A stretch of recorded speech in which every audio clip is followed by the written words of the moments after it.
This is John, and it was there amidst the dust, the noise of the machines and under the gaze of dozens of men that he was humiliated for his faith. The young engineer pointed him out with a mocking smile, treating John's silent prayer as the superstition of an ignorant man. The humiliation hurt deeply, not because of the words themselves, but because of the laughter that followed, the laughter of men he saw as brothers on the journey. That sound cut deeper than any insult. In that instant, in the heart of the project he was helping to build, his worth was reduced to nothing. Has your faith ever been tested in such a public and cruel way? Before I tell you how God acted in his life after that mockery silenced the construction site, comment here where you're watching from and subscribe to the channel. Believe me, you won't want to miss what happens when we place things in his hands, especially when the whole world seems to laugh at our trust. What happened in that place is proof that the final word never belongs to man. The construction site was a world apart, a universe of deafening noise, where the smell of fresh cement and iron mixed with the sweat of the workers. The pressure was constant, each day a battle against the clock. The order was to produce, to raise walls, to meet deadlines. In this environment, there wasn't much room for silence, for reflection. It was a place of brute force and precise calculations, where the logic of numbers reigned supreme. John, with his 52 years of a hardened life, seemed like a piece out of place. His calm was an oasis in the midst of chaos, but to some it was a sign of slowness, of a time that had already passed. He was a man of few words, but his actions spoke volumes. As a deacon in his church, faith wasn't a Sunday event. It was the air he breathed. It was in the way his hands, thick and marked by labor, handled the tools with an almost sacred respect. It was the silent blessing he cast upon a beam before it was hoisted, a plea for protection for the men who would work under it. To him, each concrete column was more than a pillar. It was a guardian of the safety of hundreds of people who would one day occupy that building. His spirituality was practical, visible to anyone who cared to look, but misunderstood by those who only saw concrete and steel. On the other side was the engineer, Ricardo, young, fresh out of college, with a degree he believed was a passport to absolute truth. For him, the construction site was a chessboard, and he was the master. He carried his tablet like a scepter, his quick eyes scanning over the older workers, seeing them merely as disposable pieces of an old system. John's faith, in particular, irritated him. He saw in that serenity an affront to his science, an ignorant stubbornness that he needed to correct. In his eyes, John was not an experienced master builder, but a relic, a fossil from an age of superstition. The moment that changed everything happened on a grey Tuesday. The team was preparing to pour the concrete for one of the most important support columns on the ground floor.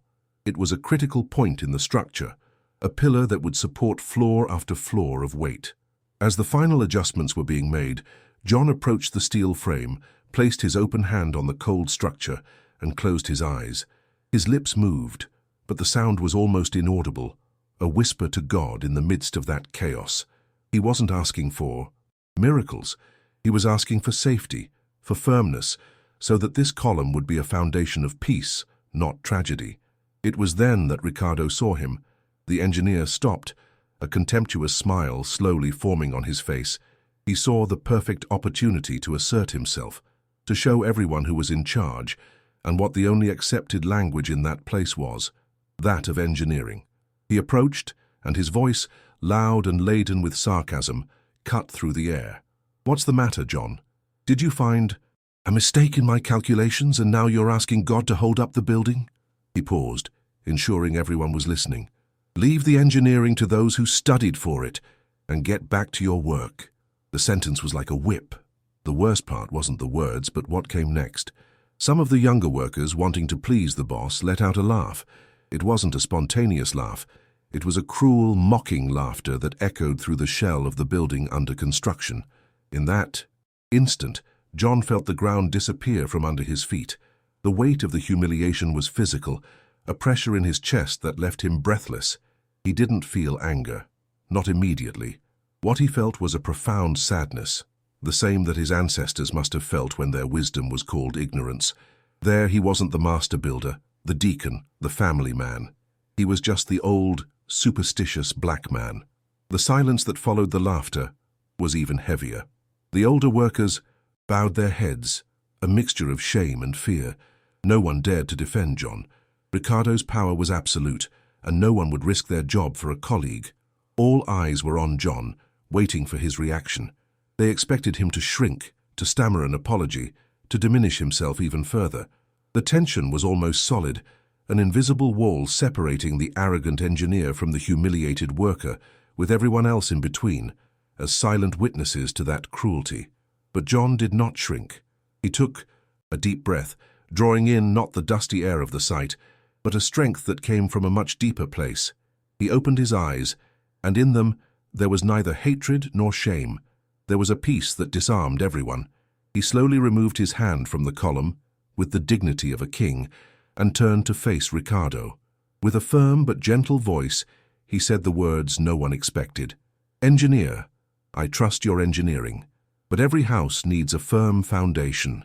My foundation is God."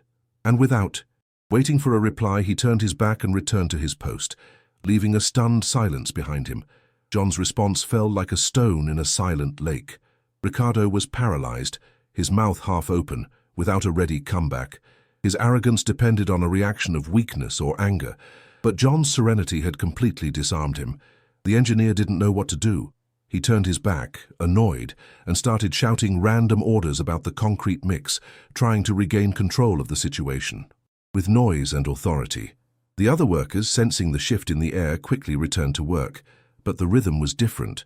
The sound of the tools seemed muffled, and the awkward silence that remained between them was heavier than any steel beam. The dynamic of that place had been altered forever. As he walked away, John felt the stares fixed on his back. Inside, his heart was racing, and a wave of heat rose up his neck. The humiliation was still there, alive, burning his skin. He was not made of stone.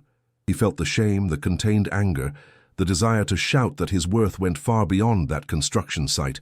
But another voice, an older and calmer one, spoke louder in his spirit. It was the voice that reminded him of who he was in God. So he just focused on the task before him, his hands finding the familiar rhythm of work, one movement at a time, transforming the pain into concentration, the offense into silent service. That day, the end of the shift was different. There wasn't the usual loud chatter, nor the jokes shared while putting away tools. Silence was the official language. The men who had laughed at Ricardo's mockery now averted their gaze, unable to face John. There was an invisible barrier between them. John felt the loneliness of that moment, the isolation that injustice creates.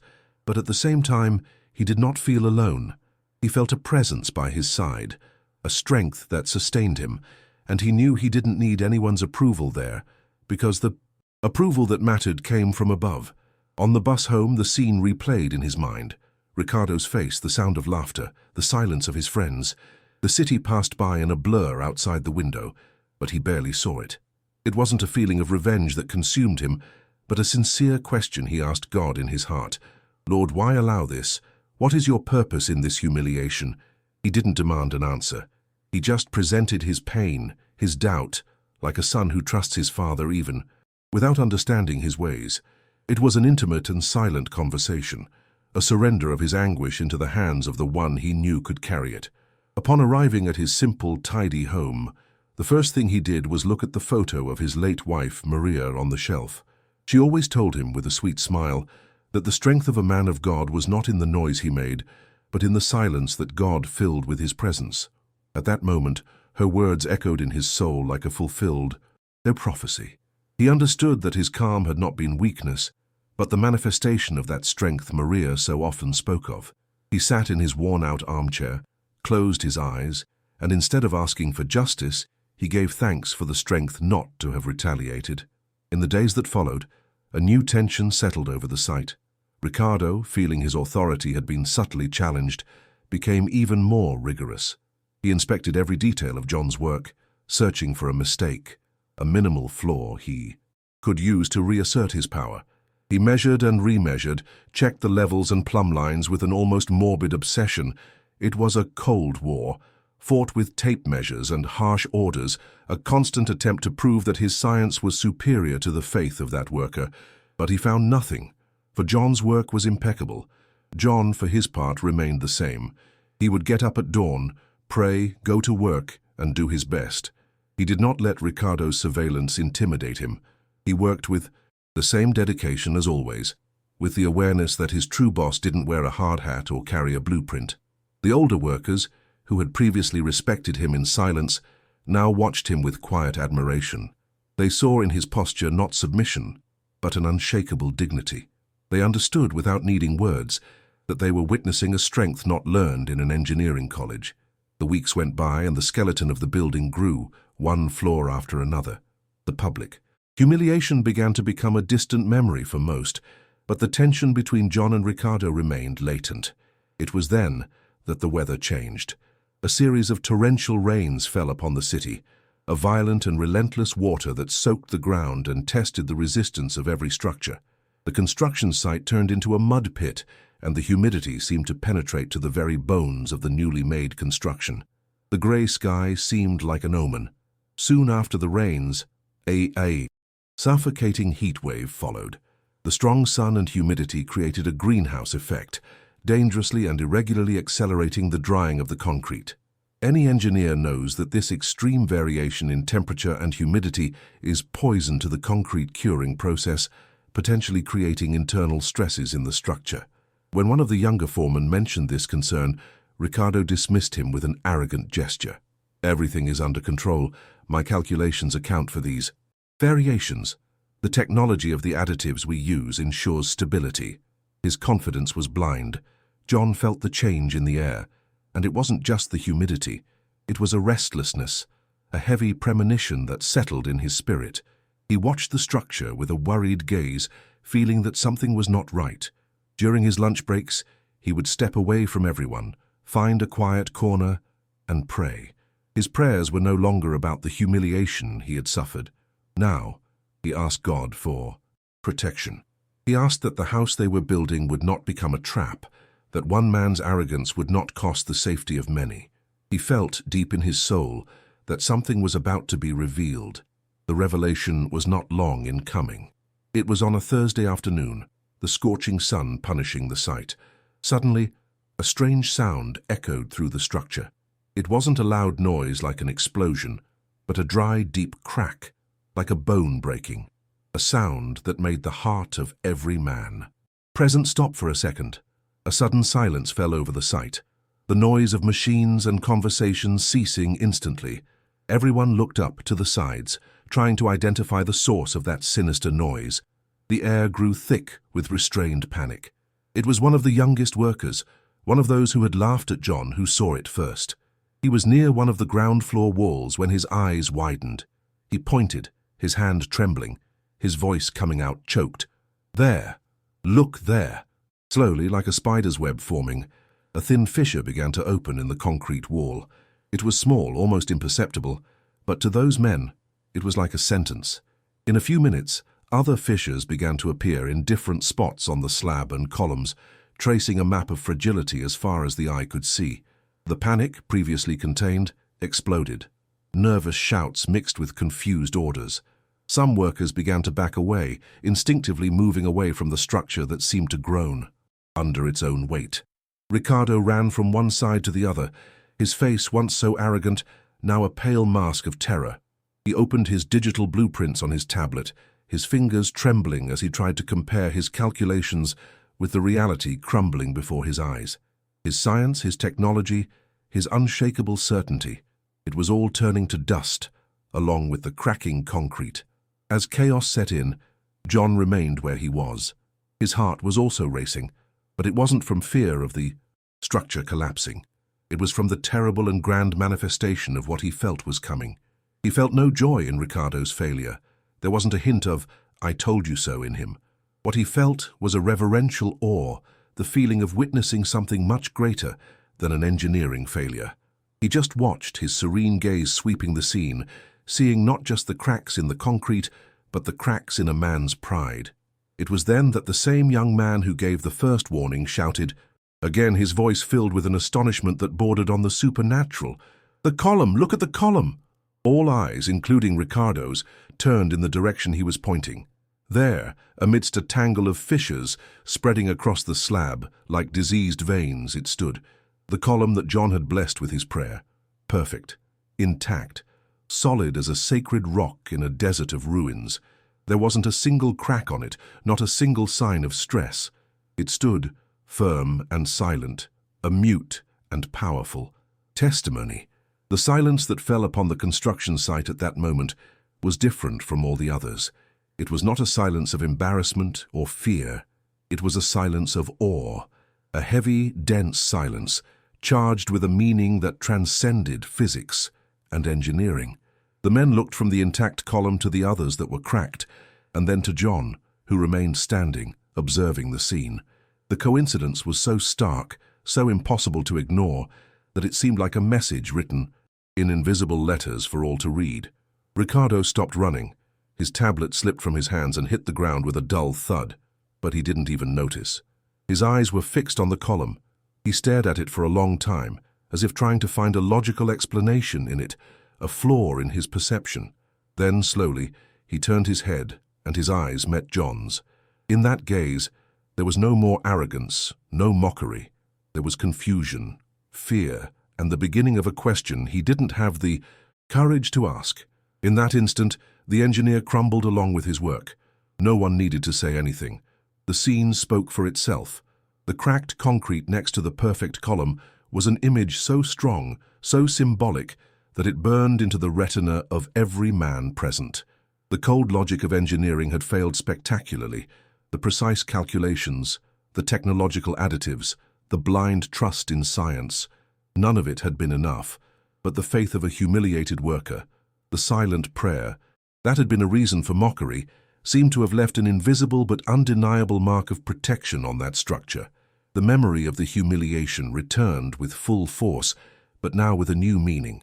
The mocking laughter seemed to echo again, but this time it sounded pathetic and ignorant. The phrase, "Leave the engineering to those who studied," now hung in the air like an epitaph for Ricardo's pride. In that moment, everyone understood that there were forces at play that could not be calculated on a spreadsheet or predicted by software. The ancestral wisdom, the connection with the divine that John carried in his heart, had proven more resistant than the most modern concrete. From that day on, John's reputation on the construction site was transformed. He didn't have to say a word. The respect he began to receive didn't come from a promotion or a new position. It came from a much deeper place, awe. The men looked at him differently, with a mixture of admiration and reverence. The silent deacon, the humble worker, had become a living legend, a symbol that true strength is not in what is built with hands, but in the foundation upon which one builds one's own life. The news of the miracle of the column spread like wildfire, not just within the site, but to the offices of the construction company.